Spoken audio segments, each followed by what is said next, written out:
Yo, halo semua. Ketemu lagi dengan gua di channel Ryan Kun Sensei. Pada kesempatan sekarang, gua ingin melanjutin pembahasan gua tentang alur cerita dari light novel Isekai Moku Shiroku Minogra atau dengan nama lain Isekai Apocalypse Minogra.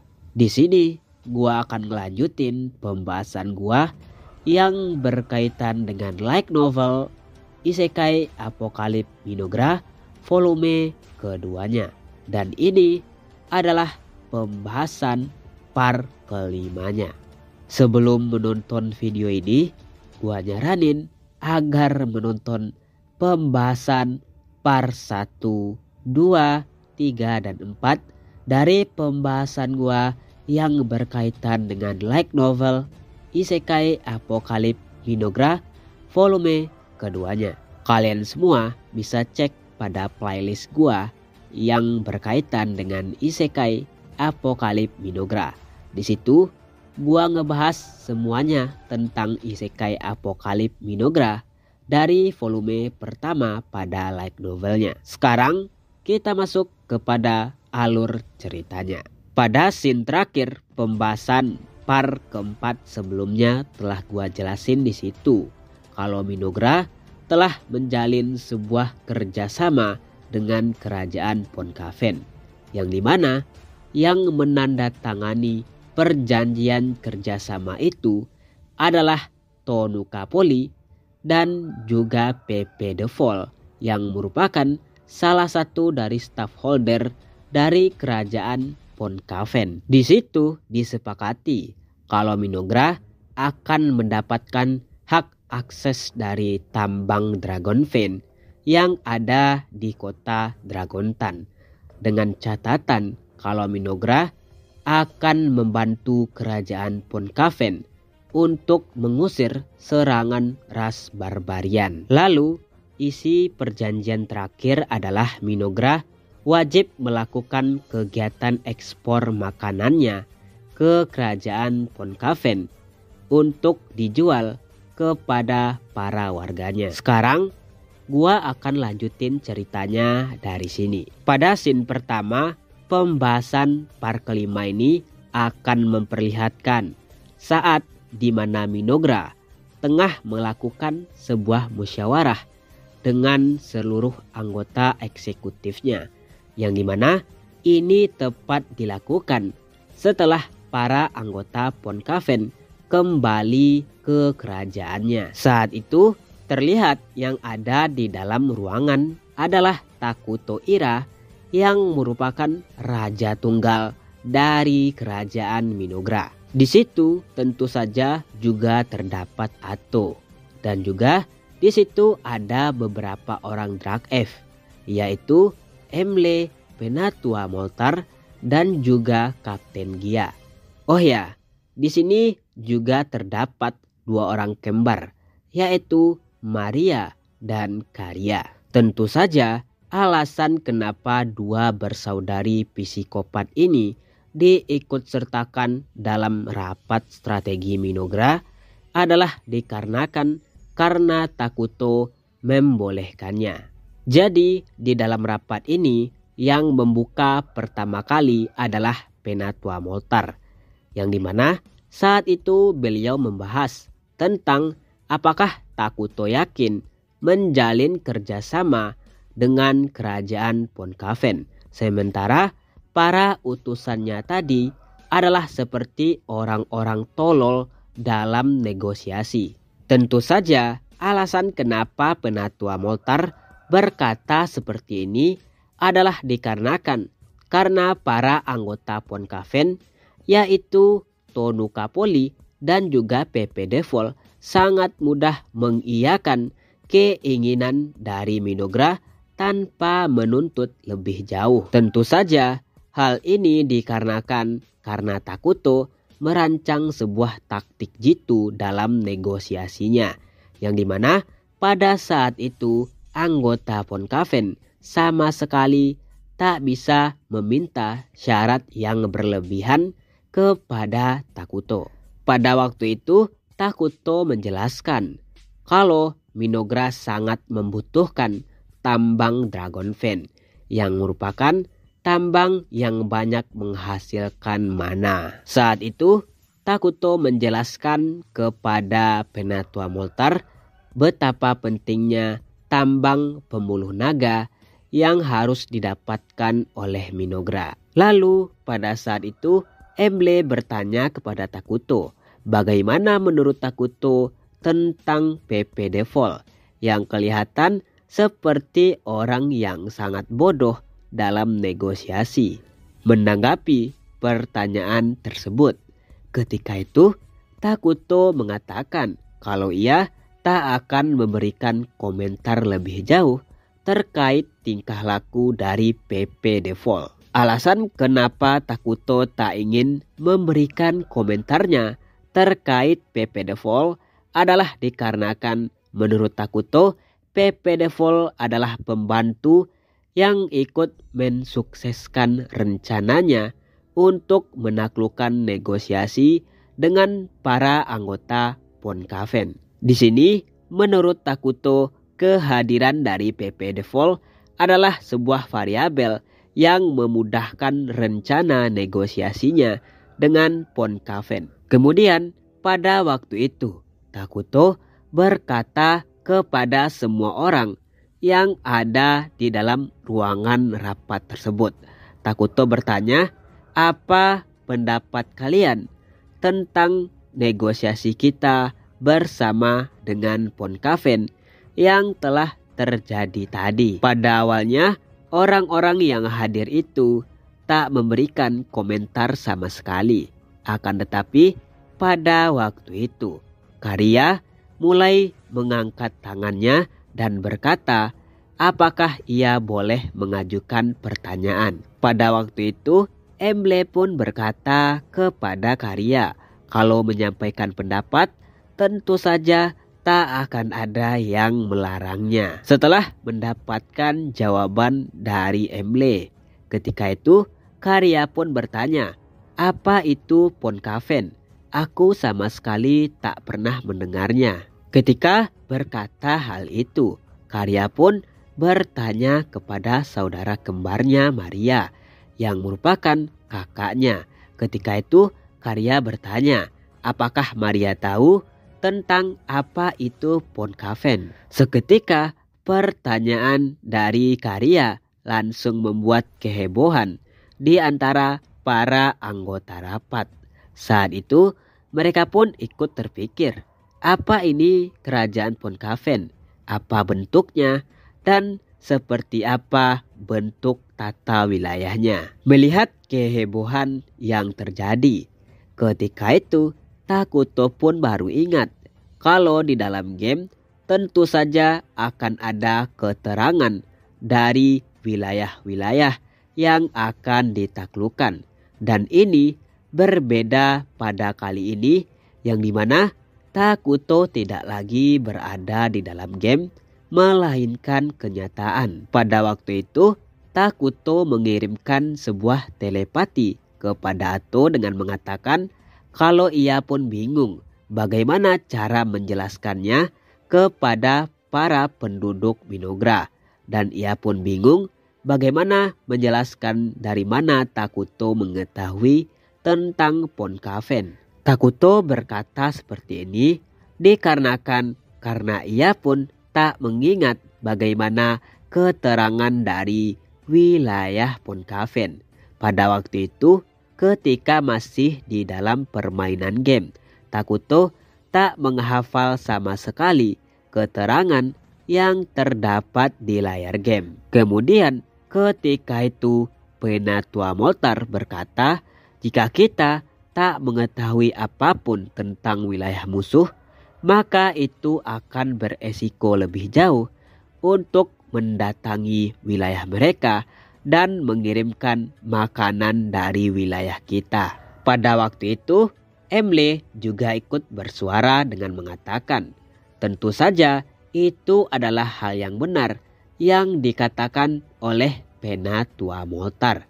Itu dikarenakan karena kerajaan Ponkaven sendiri juga menderita serangan yang selalu diberikan oleh ras barbarian secara acak.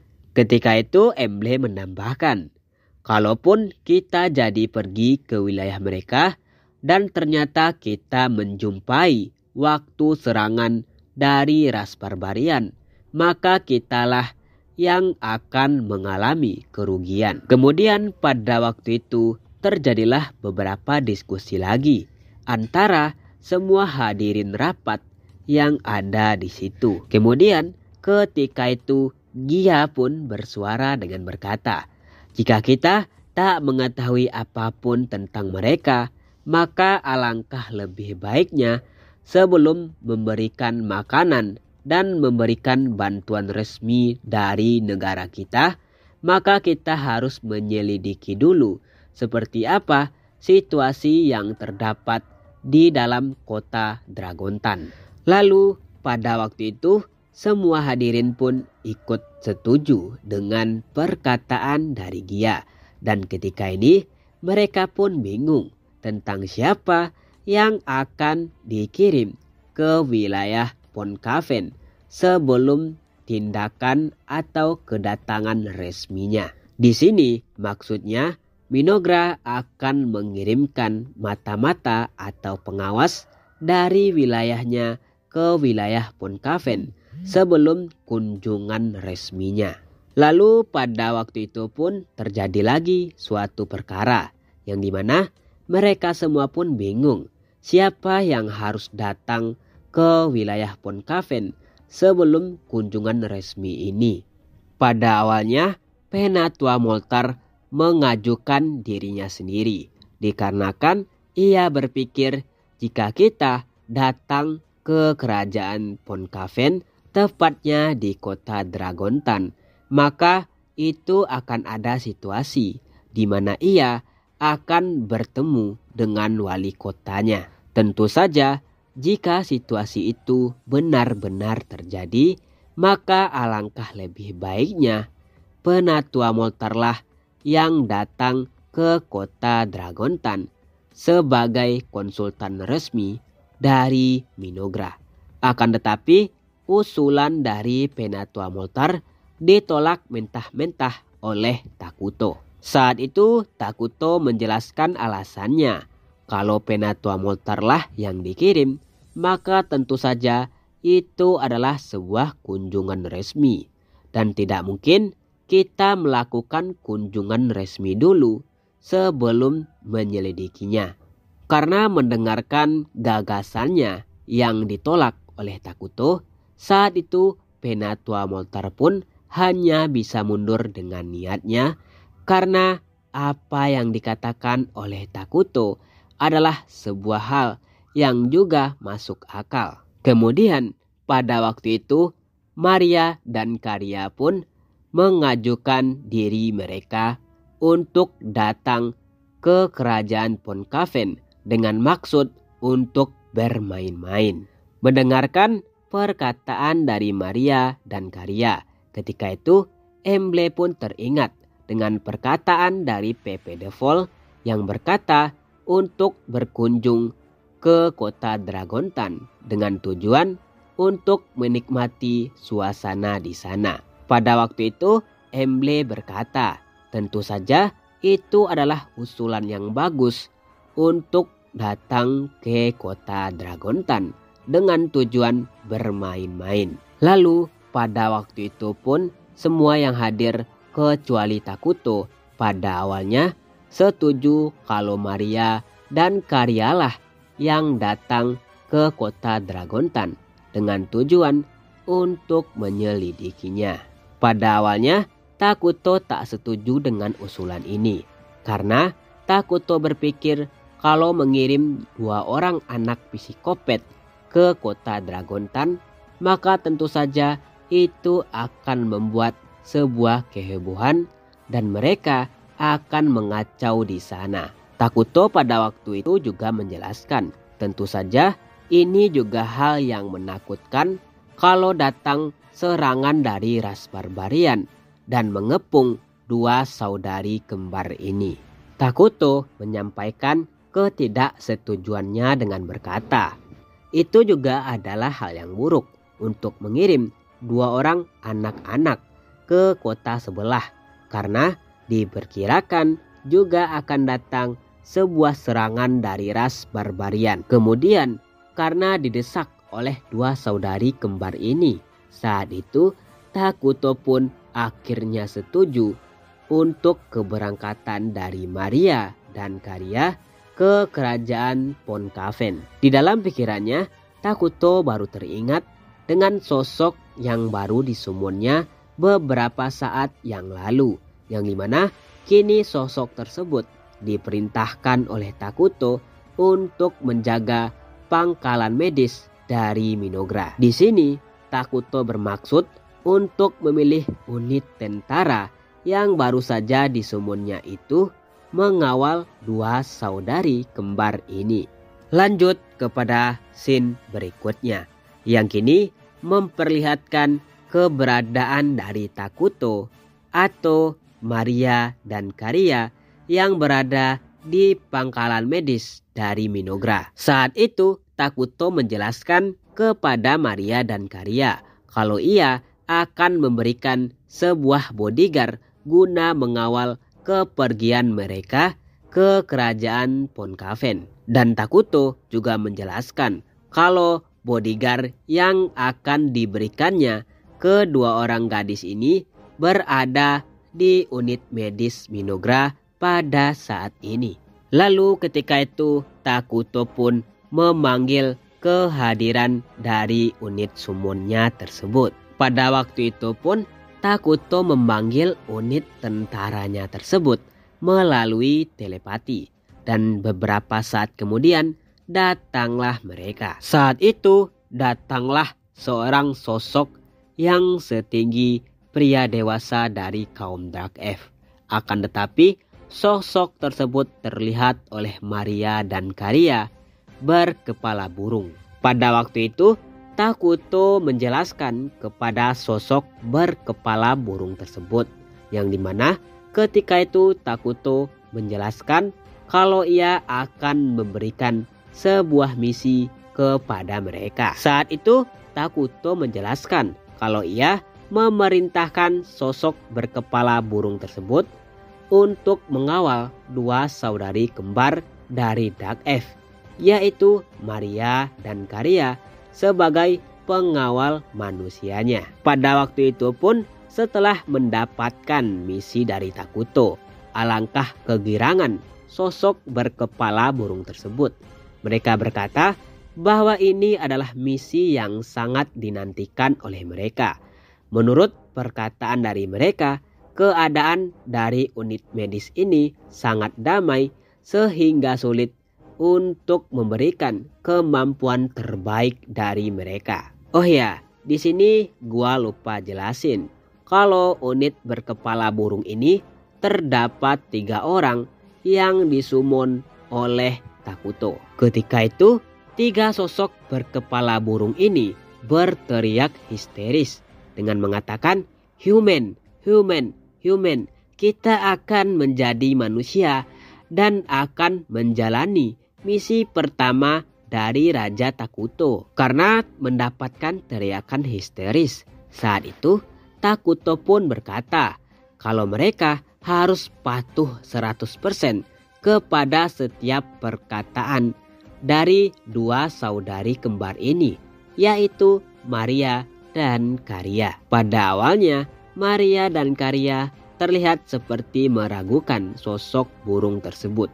Alasan itu dikarenakan karena mereka terlihat seperti orang gila. Akan tetapi setelah mendapatkan beberapa arahan dari Raja Takuto, saat itu Maria dan Karia pun mulai menghilangkan perasaan gak nyaman karena berpergian dengan orang gila. Ketika itu pun Takuto menunjuk ke arah 3 sosok burung tersebut dengan mengatakan, "Aku akan memberikan nama kepada kalian bertiga untuk melengkapi kekurangannya." Di sini Takuto berkata kalau ia akan memberikan nama kepada 3 sosok burung tersebut dikarenakan karena mereka akan masuk ke dalam kota yang penuh dengan orang-orang. Saat itu pun Takuto menunjuk semua sosok burung tersebut dengan menyebutkan Jiro, Saburo, dan Ichiro.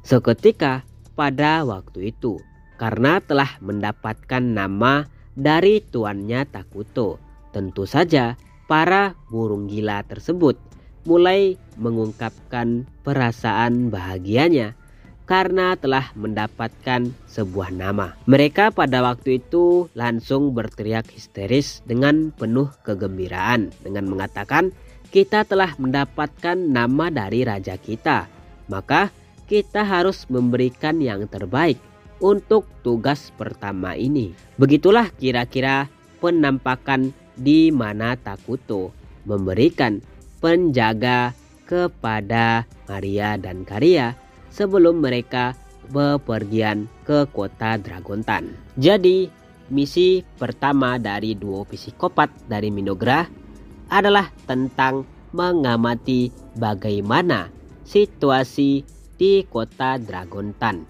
yang dimana mereka akan berpergian dengan 3 ras burung yang telah disummon oleh Takuto. Nah, sekianlah pembahasan gua kali ini tentang Isekai Apokalip Minogra volume kedua part kelimanya. Terima kasih dan harap untuk selalu mendukung channel gua.